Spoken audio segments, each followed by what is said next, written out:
বলে দিন জনাব, আজ থেকে এই মিশরের রাজ্য স্বাধীন। ঠিকই বলেছো উজিরাজ মাহমুদ খান।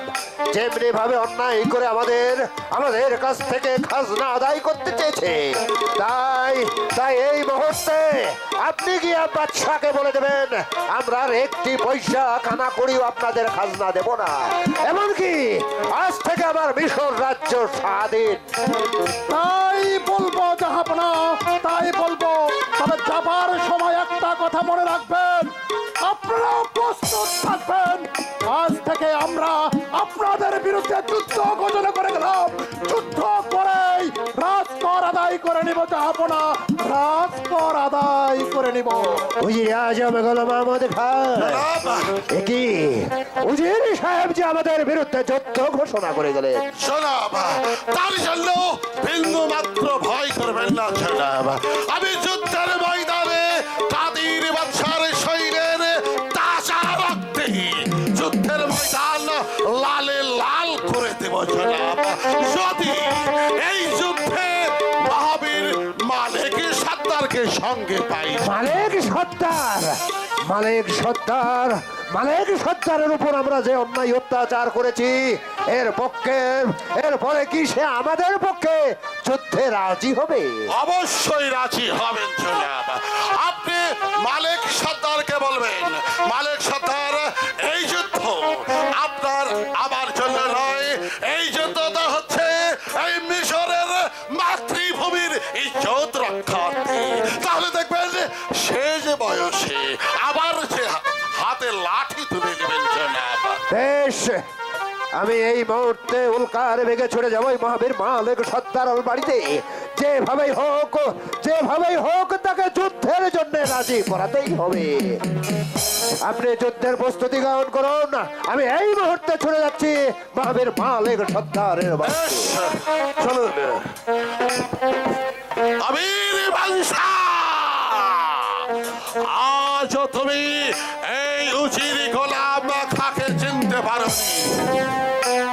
তোমার 5 বছরের 5 লক্ষ টাকা আমি নিজেই আত্মসাৎ করেছি। এবার কাদির বাদশার সঙ্গে তোমার যুদ্ধ হবে, আর সেই যুদ্ধে তোমাকে অবশ্যই পরাজয় স্বীকার করতে হবে। তারপর কাদির বাদশার আদেশে আমি বসবো ওই মিশরের মসনদে। মসলা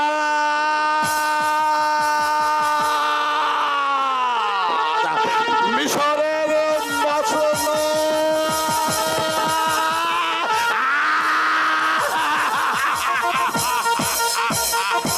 তারপর সাথীমালা তুমি যেখানে সে অবস্থায় থাকো না কেন, তোমার চুলের ফাঁসি ধরে আমার বেগম বানাবো। হে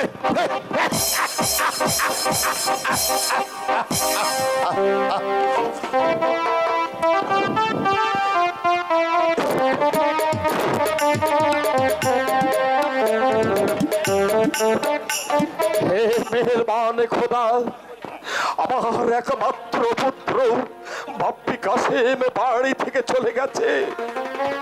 আজ পর্যন্ত তার কোনো খবর পেলাম না।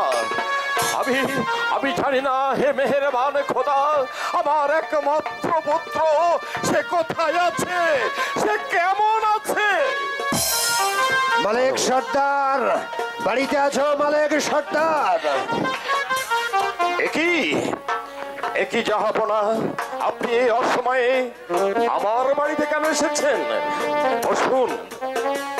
আমি বসতে আসিনি মালিক সর্দার, আমি এসেছিলাম তোমার কাছে। কিন্তু কেন কেন এসেছেন আপনি আমার কাছে জাহাপনা? ও, আমি বুঝতে পেরেছি, আমার মালামাকে আপনি ফিরিয়ে নিতে এসেছেন। না কিন্তু না মালিক সর্দার, আমি মালাকে ফিরিয়ে নিয়ে যেতে আসিনি। তাহলে কেন আপনি আমার বাড়িতে এসেছেন?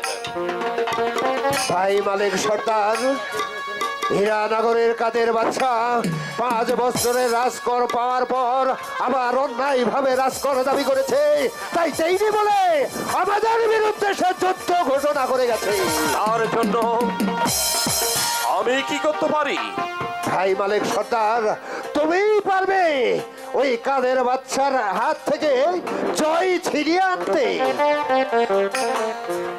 না যাবো না, তা কিছুতেই হয় না। আপনারা যেদিন আমার একমাত্র পুত্র ওই বাপ্পি কাসেমের চোখ দুটি অন্ধ করে দিয়েছে, সেদিন আমার সেই একমাত্র পুত্রকে আমি কথা দিয়েছি, আমি তার মাথায় হাত দিয়ে প্রতিজ্ঞা করেছি বাকি জীবনে আর আমি হাতে লাঠি তুলে নেব না। আমি তোমার কাছে হাত জোড় করে বলছি ভাই, তুমি যুদ্ধে না গেলে আমরা যে কোনোদিন যুদ্ধ ছিনিয়ে আনতে পারবো না। না যাবো না, না। আমি আমার পুত্রের দেওয়া কথা আমি কিছুতেই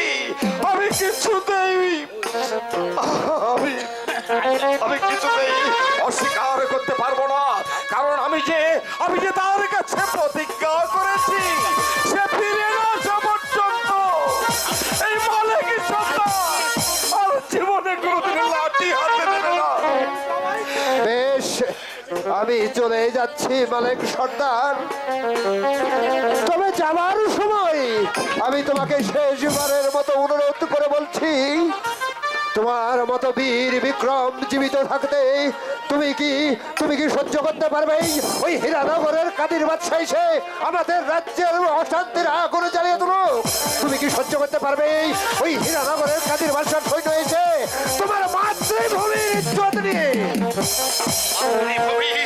মাতৃভূমির ইজ্জত নিয়ে ছিনিমিনি খেলবে? হ্যাঁ, মাতৃভূমির ইজ্জত নিয়ে যখন ছিনিমিনি খেলবে পারবে তখন চুপ করে থাকতে না। তাই তো বলছি, এই মাতৃভূমির ইজ্জতের জন্য আবার তোমাকে যুদ্ধে যেতে হবে। তবে তোমার পুত্রের কাছে যখন প্রতিজ্ঞা করেছো, প্রকাশ্যে নয়, তুমি ছদ্মবেশে আবার যুদ্ধে যাবে ভাই মালিক সর্দার। মাতৃভূমি রক্ষার জন্য আমাকে যুদ্ধে যেতে হবে। আজ আমাকে মাতৃভূমির ইজ্জত রক্ষা করতে হবে। হ্যাঁ, আমি যাবো না। আমার মাতৃভূমির ইজ্জত রক্ষার জন্য আজ আমি আবার হাতে লাঠি তুলে দেব। বেশ, আমি চলে যাচ্ছি, আর তোমার সঙ্গে আমার ওই যুদ্ধের ময়দানেই দেখা হবে। ওরে বাপ্পি কাসেম, আমি তোর দেওয়া প্রতিজ্ঞা আমি পালন করতে পারলাম না রে বাপ্পি। তুই আমাকে ক্ষমা করে দিস বাপ্পি। আজ আমি মাতৃভূমির ইজ্জত রক্ষার জন্য আমি তোর দেওয়া প্রতিজ্ঞা আমি রক্ষা করতে পারলাম না। জন্য সে এখনো ফিরে আসছে না কেন?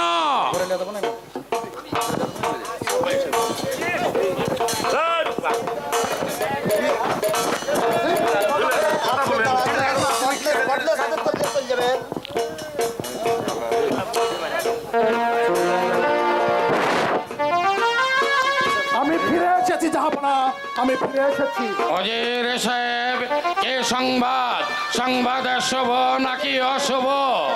জাহাপনা, সংবাদ শুভ নয়, সংবাদ অশুভ। অশুভ?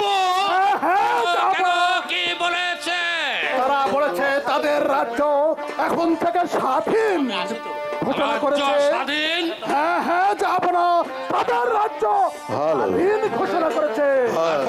তারপর আর কি করেছে বলুন? তারা বলেছে আজ থেকে তারা আর কোন রাজকর আমাদেরকে দেবে না। রাজকর দেবে না, রাজ্য স্বাধীন বলে ঘোষণা করেছে। এত বড় দুঃসাহস! জান উজির সাহেব, আপনি তাদের বিরুদ্ধে কি করেছেন একটু জানান। আমি তাদের বিরুদ্ধে যুদ্ধ ঘোষণা করে এসেছি। ঠিক চেষ্টাই করেছেন উজির সাহেব। আপনি যান, আপনি এই মুহূর্তে গিয়ে আপনি যুদ্ধের আয়োজন করুন, সকল সৈন্য সমর্থকে জাগিয়ে তুলুন। যান উজির সাহেব, আমি তাই করবো জাহাপনা। করুন। সৈন্য সামন্ত জোগাড় করে তাদের আমাকে ছেড়ে দাও, ছাড়ো আমাকে। মালা মালা আমাকে ছেড়ে দাও। এই মালা, কি হয়েছে? এটা রাজদরবার। তাতে আবার কি হয়েছে? আব্বা হুজুর, আমি ফিরে এসেছি আব্বা হুজুর। কি হয়েছে বাপি? তুই চুপ। এরা কারা? এই যে পাগলা পাগলি দেখছি, এরা কারা? মেহেরবানি করে আমাকে ক্ষমা করে দেবেন হুজুর, কিন্তু হুজুর যুবক, আমি যেন কে তুমি যুবক? সেই চোখ, সেই মুখ, তোমাকে কেন যেন আমার চিনা চিনা লাগছে। তুমি কে যুবক? আমাদের ফল বাগানে বসেছিল আব্বা হুজুর। শুধু তাই নয় আব্বা হুজুর, এই যুবকটি আমির বাদশার বিরুদ্ধে যুদ্ধ করতে চায়। কে যেতে চায়? যুবক, তুমি যুদ্ধে যেতে চাও, তোমার পরিচয়টা কি বলো? জনাব, আমি আমার পরিচয় এখন দেব না, কিন্তু কার সঙ্গে তিনি যুদ্ধ বেঁধেছে বললেন? কোথায় কার সঙ্গে যুদ্ধ করতে যাবে যুবক? কার সঙ্গে যিনি যুদ্ধ বেঁধেছে বললেন? ও হ্যাঁ, মিশরের আমির বাদশার সঙ্গে মিশরের আমির বাদশা। যুদ্ধ বেঁধেছে। মিশরের আমির বাদশা আমাকে রাজ করে দেয়নি, উপরন্ত তার রাজ্যকে স্বাধীন ঘোষণা করেছে আমার অনুমতি নয়। জনাব, আপনি বার যদি আমাকে মেহেরবানি করে যুদ্ধে পাঠান, তবে আমি সেই যুদ্ধে অংশগ্রহণ করব এবং ওই মিশরের রাজ্যের সবারকে আমি একটি একটি করে বন্দি করে আপনার দরবারে হাজির করব। ঠিক আছে যুবক, কিন্তু এই পাগলিকে জনাব, আমি ওটা আমার জীবন মরণের সাথী, আজ পাগল হয়ে গেছে। আমি আপনাকে কথা দিচ্ছি জনাব, আমি যুদ্ধ থেকে ফিরে এসে আমি আমার সত্য পরিচয় দেব। শুধু একটি বার আমাকে আদেশ করুন। ভদ্র হাসেম, আব্বা হুজুর, এই মুহূর্তে এই যুবক নিয়ে আমার যাও যে অস্ত হবে এবং তার সৈন্যদের ওপর ঝাঁপিয়ে পড়ো বীর বিক্রমে। যুদ্ধের পর তোমার পরিচয়টা আমি জেনে নেব। মালা, এসো এসো বলছি।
সাহস থাকলে অস্ত্র ধরুন, আমার পরিচয় দিবে আমার হাতে হাতিয়ার। হ্যালো হ্যালো,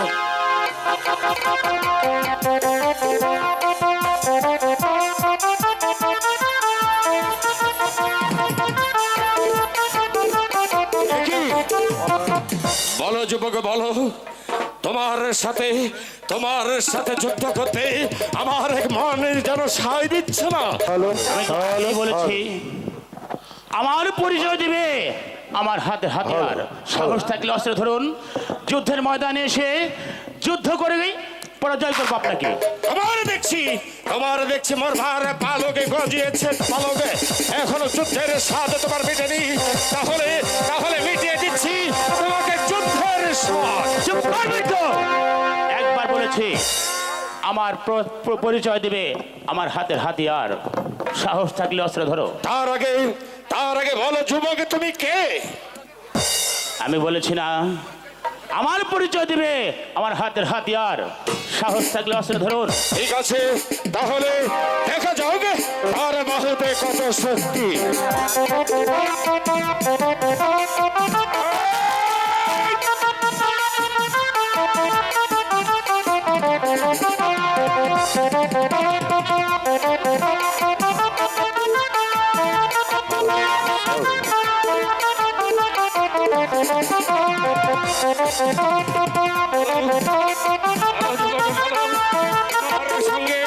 আমার সঙ্গে যুদ্ধ করতে আমার মান কেন সায় দিচ্ছে না? আমি মিশর রাজ্যে অনেক লাঠিয়ালের সাথে আমি লাঠি ধরেছি, অনেকের সঙ্গে যুদ্ধ করেছি, কিন্তু আমার হাতে কখনো কাঁপেনি। বৃদ্ধ, আমি তো বলেছি আমার পরিচয় দিবে আমার হাতের হাতিয়ার, সাহস থাকলে অস্ত্র ধরো, যুদ্ধ করো। না, তোমার সঙ্গে যুদ্ধ করতে আমার মন কেন সায় দিচ্ছে না?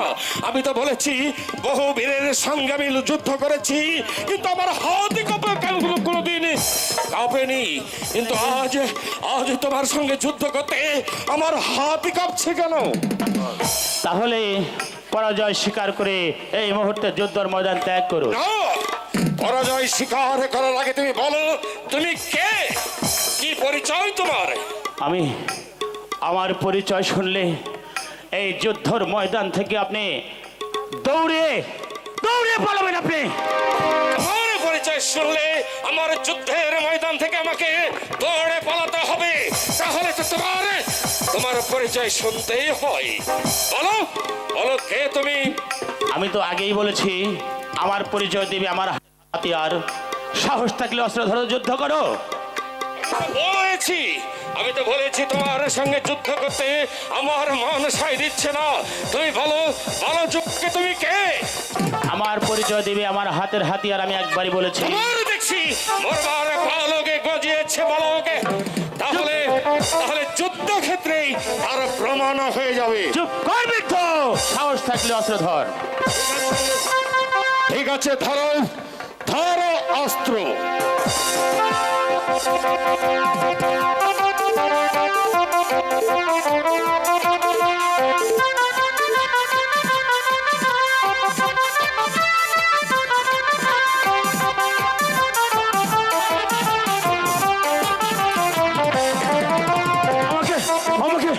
আমাকে ছেড়ে দে। আমার পিতা যদি জানতে পারে তাহলে তোকে করবে খোদার হস্তে একেবারে কুরবানি। আমাকে ছেড়ে দে, তোর পিতা ছেড়ে দে। যার নাম শুনলে আমাকে যুদ্ধের ময়দান থেকে পালিয়ে যেতে হবে, তোর পিতা আমাকে খুন করবে। তাহলে তো পরিচয় শুনতে হবে। বলো যুবক, তোমার পিতার নাম কি? আমার পিতার নাম মোহাম্মদ মোহাবি মালিক সর্দার। কি চেনেন নাকি তাদের? চেনেন? বলেছিলাম না আমার পিতার নাম শুনলে যুদ্ধের ময়দান থেকে পালিয়ে যাবেন। তোমার পিতার নাম কি বললে? আমার পিতার নাম মিশরের রাজ্যের বীর বিখ্যাত লাঠিয়াল মালিক সর্দার। তাহলে তোমার মাতার নাম কি? আমার মাতার নাম? হ্যাঁ, তোমার মাতার নাম আয়েশা। আয়েশা? চেনেন নাকি তাদের?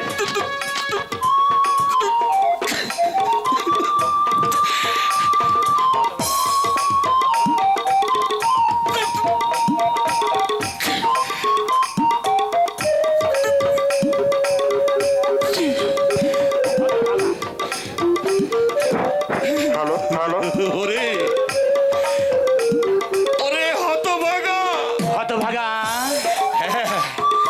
হ্যাঁ, তুই একটা হতভাগা। হতভাগা? আপনার পরিচয়? আপনি কে? আমি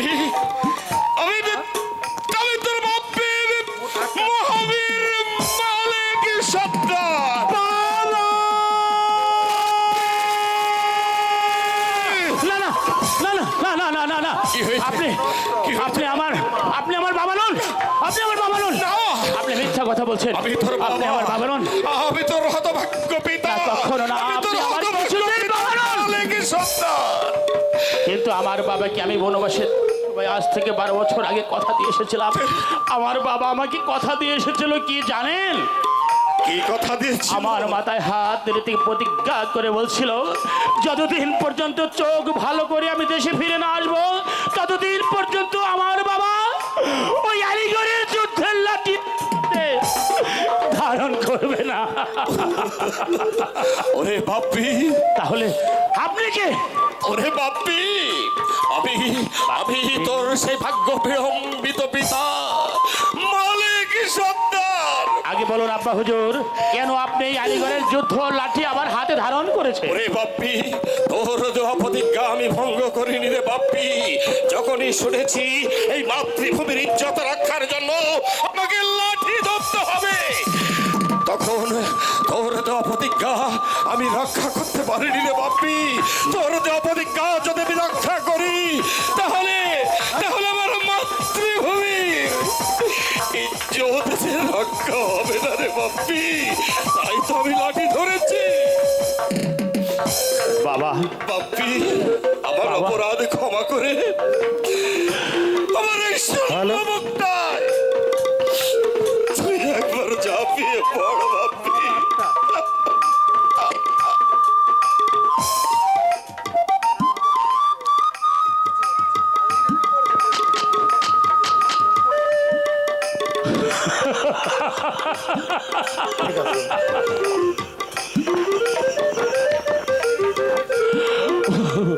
বাবা, বাপ্পি, বাবা,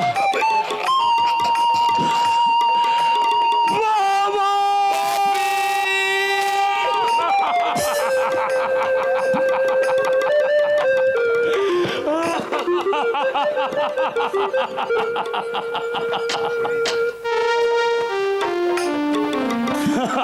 বাপ্পি, বাপ্পি রে, এবার বল তুই এই যুদ্ধের ময়দানে কেন?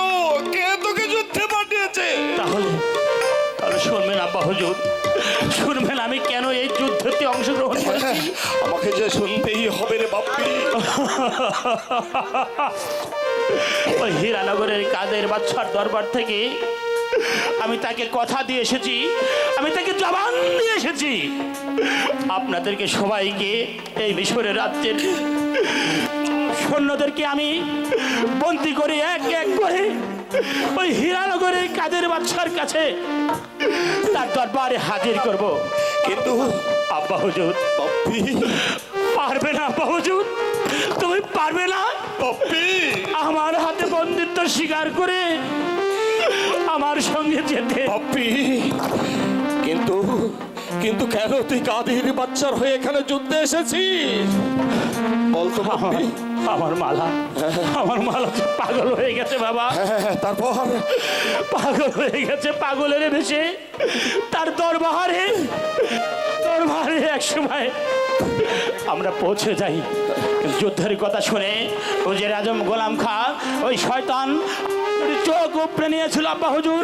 আমি মিশরের রাজ্যের যুদ্ধের কথা শুনে আমি নিজ ইচ্ছায় এই যুদ্ধে অংশগ্রহণ করেছি। ওরে বাপ্পি, পারবেন না, তাহলে পারবেন না আব্বা হুজুর। তাহলে তুই আমাকে বন্দি কর বাপ্পি, বন্দি করে তুই কাদের বাচ্চার দরবারে নিয়ে চল আমাকে। ওরে পুত্রের জন্য পিতা যদি এটুকু না করতে পারে তাহলে পৃথিবীর সব পিতার মান যে ক্ষুণ্ণ হয়ে যাবে রে বাপ্পি। তোর জন্য আমি অনেক কিছু করেছি, তোকে সেই ছোট্ট শিশু থেকে মানুষই করেছি। আজ তুই আমার কাছে যে আমার এক জীবনের অংশ বাপ্পি। আব্বা হুজুর, বাপ্পি, তুই আমাকে বন্দি করে তুই আমাকে কাদের বাচ্চার দরবারে নিয়ে চল। ঠিক আছে আব্বা হুজুর, আমি তাই করছি। চলুন আব্বা হুজুর। তুই আমাকে বন্দি করবি না, বন্দি করবো না আব্বা হুজুর, সে চায়। আর আপনি আমার হাতে বন্দিত্ব স্বীকার করেছেন, আমি আর কি বন্দি করবো আপনাকে? তাহলে তাহলে চল বাপ্পি, চল।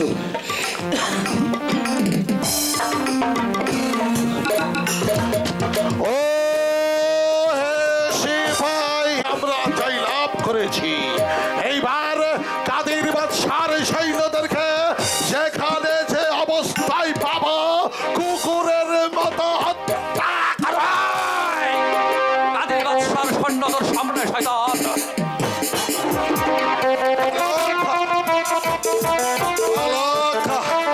এখনো বলছি, যুদ্ধের ময়দান থেকে তুমি পালিয়ে যাও। না শয়তান, আমি শাহজাদ, বিনা যুদ্ধে আমি পরাজয় স্বীকার করবো না শয়তান। বলে যেও না বালক, আমার এই অস্ত্রের আঘাতে তোমার মূল্যবান মাথাটা একেবারে আসমানে উড়ে যাবে। তবে আই রে শয়তান। বেশ।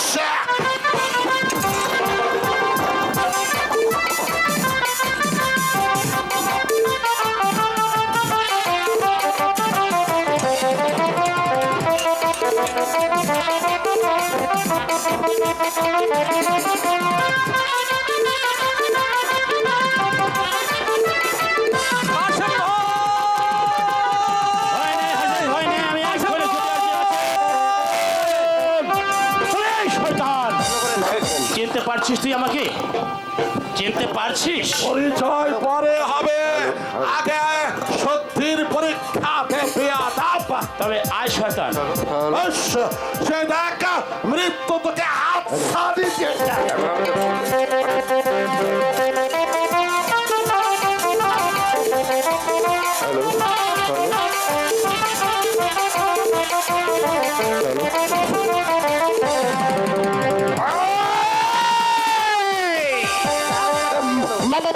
মালিক সর্দার, বন্দি করো মালিক সর্দার। বন্দি ওকে নয়, বন্দি হবি তুই। তার মানে তার মানে এখনো বুঝতে পারিসনি না? চিনতে পারছিস গোলাম খান? চিনতে পারছিস তুই আমাকে? ভালো করে চেয়ে দেখ। ভালো করে চেয়ে দেখতো এটা কে। আমি তো চিনতে পারছি না। চিনতে পারোনি এখনো? ভালো করে চেয়ে দেখো, চিনতে পারো কি না। এ হচ্ছে, এই হচ্ছে আমাদের সেই কুড়িয়ে পাওয়া সন্তান আবু কাসেম। কাসেম? হ্যাঁ, তুমি সেই কানা কাসেম? কিন্তু আমার সাজাতে মালা কোথায়? মালা? মালা? মালার কত পরে হবে, আগে তুই তোর জীবন আমার হাতে দে শয়তান। মালিক সর্দার, তুমি দেখছি বাদশাহ আমির শাহর সঙ্গে বেঈমানি করেছো। না, বেইমানি আমি করিনি রে জানোয়ার, বেইমানি করেছিস তুই এবং বেইমানি করেছে ওই আমির বাদশা। মনে নেই? মালিক সর্দার, এই উপযুক্ত সময়, এই একই সময়ে তোদের বাপ পুত্র দুজনকে আমি একবারে আসমানে মাথাটা উড়িয়ে দেব। ওরে শয়তান, তোর কি জানা নেই এই মিশর রাজ্যে এমন কোন মহাবীর জন্মেনি যে মালিকের সর্দারের লাঠির সামনে এসে দাঁড়ায়? ঠিক আছে, ঠিক আছে।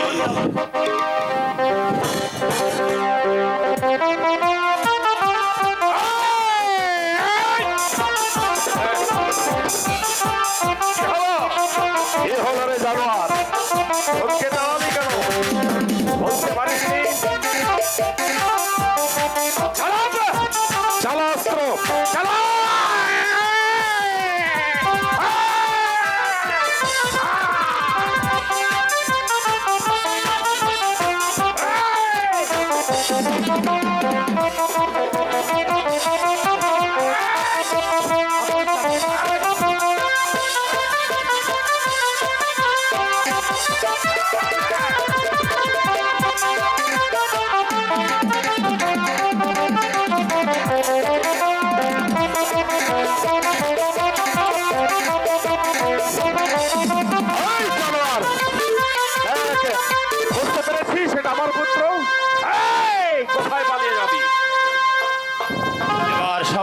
হাতে অস্ত্র ফেলা আর বন্দিত্ব স্বীকার করে নে। এখনো এই হাতে অস্ত্র ধরে খেলা শেষ।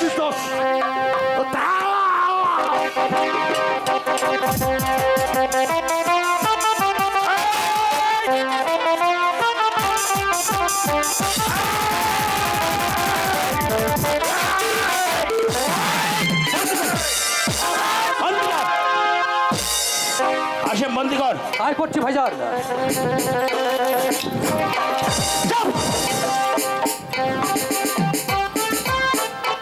যা হাসেম ওদেরকে নিয়ে যাও।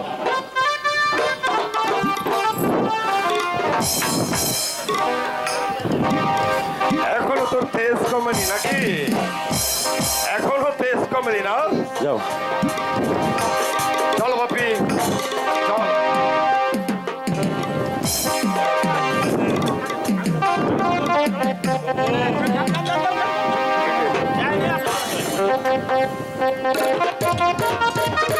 কোথায় কোথায় সেই হীরানগরের কাদির বাচ্চা? আজ এই রণস্থলে আমি তাকে স্তূপের মুখে উড়িয়ে দেব। এই শয়তান, আমিও যুদ্ধের জন্য প্রস্তুত। বেশ, আমিও দেখতে চাই কার বাহুতে কত শক্তি। বেশ, তবে তাই হোক।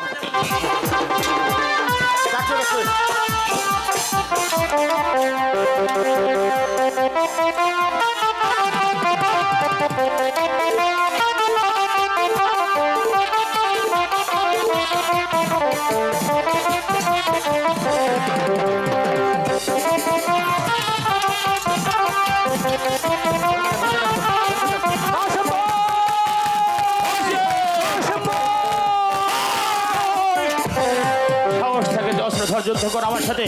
দুধের বালকের সঙ্গে তুলসের যুদ্ধ। বেশ, এই তবে শয়তান।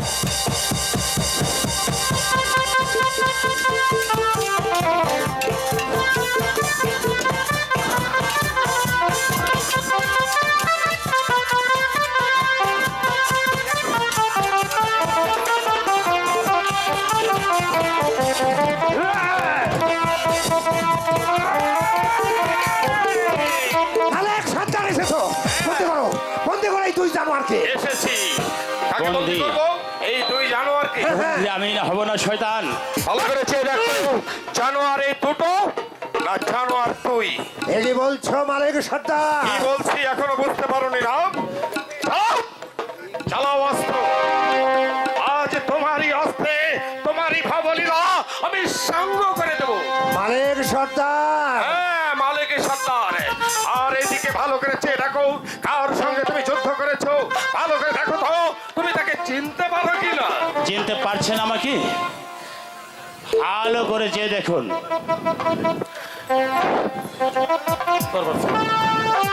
যুদ্ধের ময়দানে আমি কাগজ চিনতে আসিনি। হ্যাঁ, তোমাকে চিনতে হবে।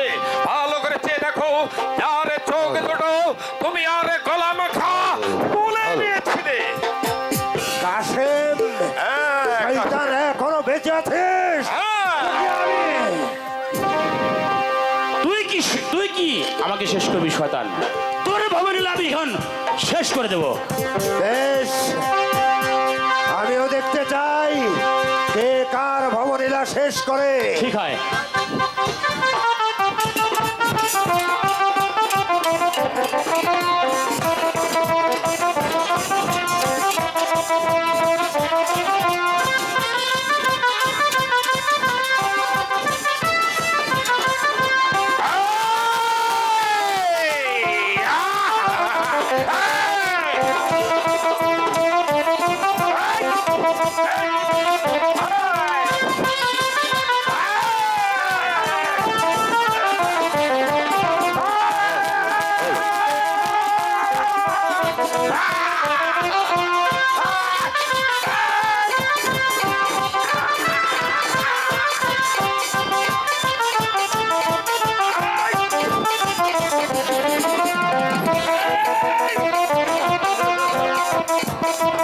আসেন, বন্দি কর। হ্যাঁ ভাইজান, তাই বন্দি করে করছি। শয়তানকে বন্দি করো শয়তানকে। নিয়ে যা। চলে। চল সেটা চল পাপের উপযুক্ত প্রায়শ্চিত্ত করতে চল। ওই শয়তান,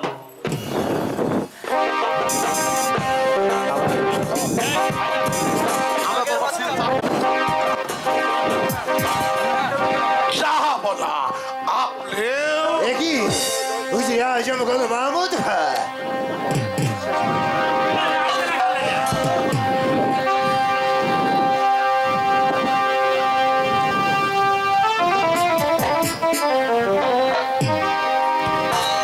আব্বা হুজুর, হ্যাঁ বাপ্পি, সর্দার, তুমি তুমি কৌশলে আমার 5 লক্ষ টাকা রাজকর আত্মসাৎ করেছ। এবার এবার যুদ্ধে পরাজিত হয়ে তুমি আমার বন্দী। আমির বাদশা, তুমি তুমি তো 5 লক্ষ টাকা রাজকর দাওনি, তার উপর মিশর রাজ্যকে নিজের ক্ষমতা বলে স্বাধীন ঘোষণা করেছ। অথচ তুমি ভালো করেই জানো তুমি আমার অধীনস্থ বাদশা। ঠিক আছে মালিক সর্দার, তুমি কি জানো তুমি মহাবীর মালিক সর্দার? তোমার ওই লাঠির আঘাতে আমার প্রধান সেনাপতি রুস্তম নিহত হয়েছে। আজ তুমি আমার বন্দী। আমাকে বন্দি করার মতো ক্ষমতা এই মিশর রাজ্যের আর একটি কোনো বীরের নেই। হ্যাঁ, একটি বীরের নেই।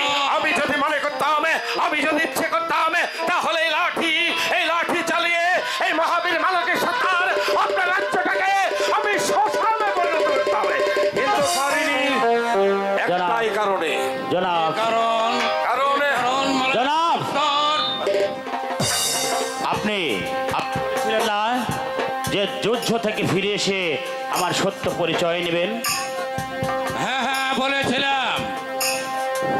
তাহলে তাহলে শুনুন জাহাপনা, শুধুমাত্র আমার পুত্রের মুখের দিকে চেয়ে আমি আপনার রাজ্যটাকে আমি শ্মশানে পরিণত করতে পারিনি। মালিক সর্দার, হ্যাঁ, তাহলে ওই যুবক তোমার পুত্র। নাও জনাব, আজ থেকে বহুদিন আগে ওকে আমরা এক জঙ্গলের মধ্যে পেয়েছি জনাব। আজ পর্যন্ত ওর কোনো জন্ম পরিচয় আমরা জানি না জনাব। হয়তো হবে কোনো জাগ্রত সন্তান। মালিক সর্দার, জাহাপনা, এই যুবক তোমার সন্তান নয়। না জাহাপনা না, আজ থেকে 22 বছর পূর্বে আমি বাচ্চার সঙ্গে আমি কাশিমপুর জঙ্গলে শিকার করতে গিয়েছিলাম। হঠাৎ শিকারে গিয়ে দেখি একটা বাচ্চা রাস্তার মাঝখানে পড়ে আছে। তারপর পাগলা বাবার নির্দেশে ওই সন্তানটি আমির বাচ্চা বুকে তুলে নেয়। না আব্বা হুজুর, না। তারপরে সেই পাগলা বাবার নির্দেশে আমাকে আমির বাদশাহ সন্তানটি দানে করে জাহাপনা। কিন্তু আজ পর্যন্ত আমার পুত্রকে বুঝতে দিইনি যে আমি তার পালিত বাবা। তাহলে এমন কে আছে যে আপনি। কাসেমের উপযুক্ত পরিচয় দেবে? আমি কে তুমি? দেখতেই তো পাচ্ছ বনের পাগল। পাগল, হ্যাঁ হ্যাঁ পাগল। তুমি তুমি তাহলে এই যুবকের পরিচয় দিতে পারবে? একটিবারের জন্য তুমি মনে করে দেখো তো বাদশা, সে থেকে থেকে 24 বছর আগে তুমি গিয়েছিলে মিশরের বাণিজ্য করতে। গিয়েছিলাম। তারপর তোমার সেই বজ্রায় ডাকাতেরা হানা দিয়েছিল। হ্যাঁ হ্যাঁ দিয়েছিল। সেখানে তোমার হীরা জহরত মানিকে মুক্তা তার সঙ্গে নিয়েছিল ফুটন্ত একটি সন্তান। হ্যাঁ হ্যাঁ আমার কাসেমকে চুরি করে। আর সেই আবু কাশিমি হচ্ছে তোমার একমাত্র সন্তান। এই কিছুদিন হতে পারে না। আমার সন্তান হ্যাঁ, বাবি কাসেম। আয় বাবি, তুই আমার বুকে আয় বাবি। কিছুতেই হতে পারে না। 22 বছর এই ধরে কিছুতেই আমার বুকটা হাতার করছে। আয় বাবি, তুই আমার বুকে আয়, তুই আমার বুকে আয় বাবি। আব্বা হুজুর, বাবি, আব্বা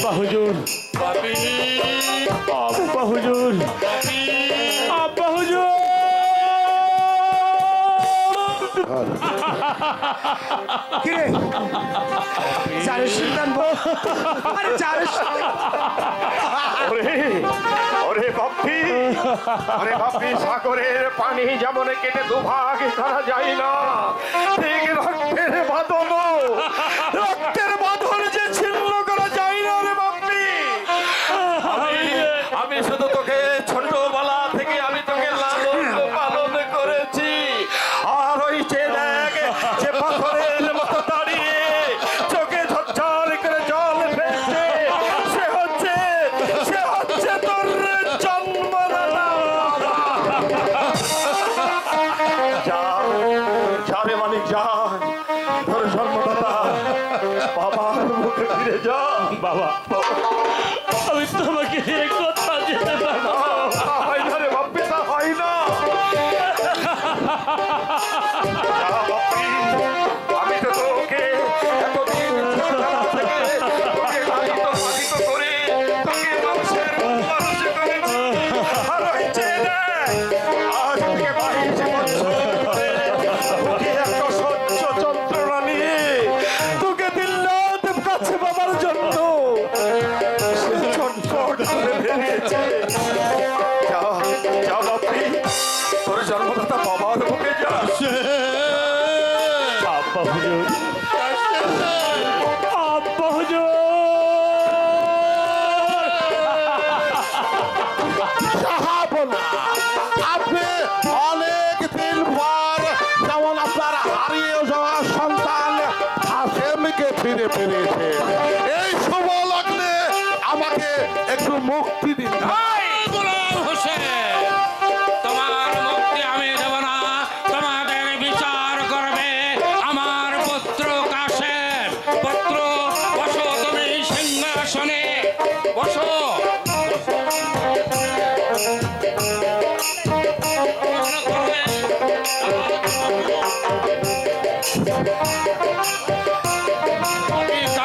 ভাইজান এবার আপনি এই শয়তানদের বিচার করুন ভাইজান।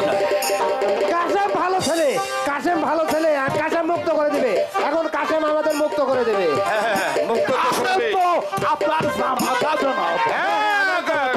উজিরা জঙ্গল মাহমুদ খান, আমার সেই পুত্র কাসেম এই সিংহাসনে বসেছে তোমাকে তো মুক্তি দেওয়ার জন্যই। একটু অপেক্ষা করো, তোমার মুক্তি। বিচারের ভার যখন আমি পেয়েছি দাও কাশেম, বিচার। আমার হাতের পাতনটা খুলে দাও। বিচার আমি কঠোর বিচার করব। তবে আব্বা হুজুর, আমি এই রাজ সিংহাসনে বসতে না বসতে আমি যখন বিচারের ভার পেয়েছি, বিচার আমি করব, বিচার আমি করব, বিচার আমি করব। সেই বিচারে আব্বা হুজুর, সেই বিচারে এক নম্বর শাস্তি আমি হবে এই বিচার- আমাদের মুক্তি। আমি এই বিচার, আমাকে যে জন্ম না দিয়ে এতদিন পর্যন্ত লালন পালন করেছে সেই মহাবীর মালিক সত্তারের কাছে আমি এই বিচারের ভার অর্পণ করলাম। না না রে বাপি না, তুই যখন সিংহাসনে বসেছিস, তোর পিতা যখন স্বেচ্ছায় তোকে সিংহাসন দান করেছে, তখন এই বিচার আমার সাজে না রে বাপি। সেই বিচার একমাত্র তোরই যে সাজে। কর বাপি, ওই অপরাধীর বিচার তুই নিজের হাতে কর। আব্বা হুজুর,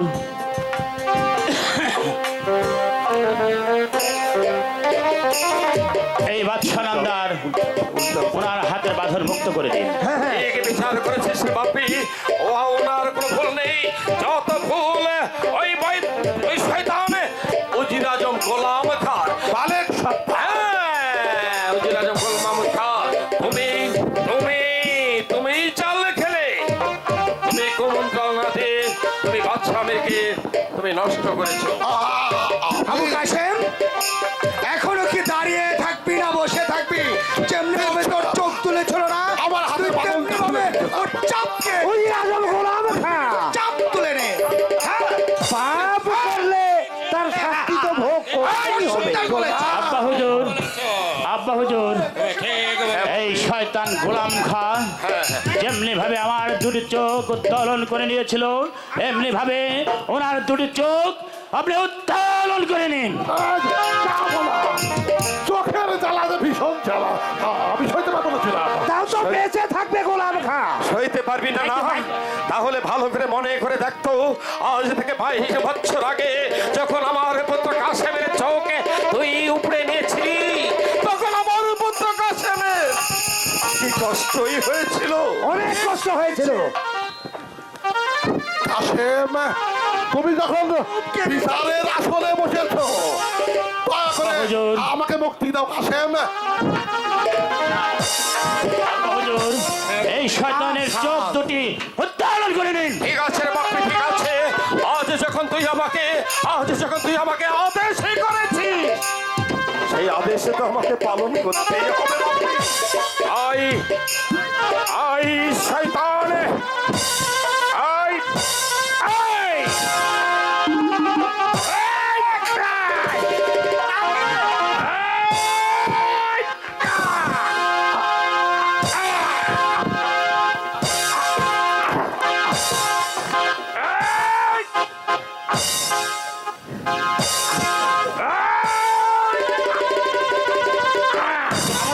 জয়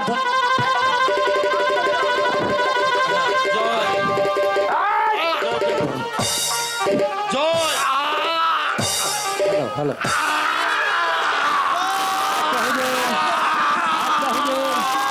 আব্বা হুজুর, আব্বা হুজুর, আব্বা হুজুর, আমি যা বলছি তাই শুনুন। এই শয়তানের দুটি চোখ উত্তোলন নয়, ওর চিরতরে ওর কলিজা ছিঁড়ে ও চিরতরে শেষ করে দিন।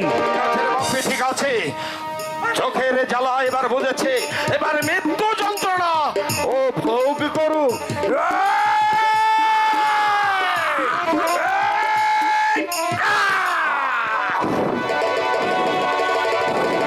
জয় আবু কাসেমের জয়, জয় আবু কাসেমের জয়, জয় আবু কাসেমের জয়, জয়।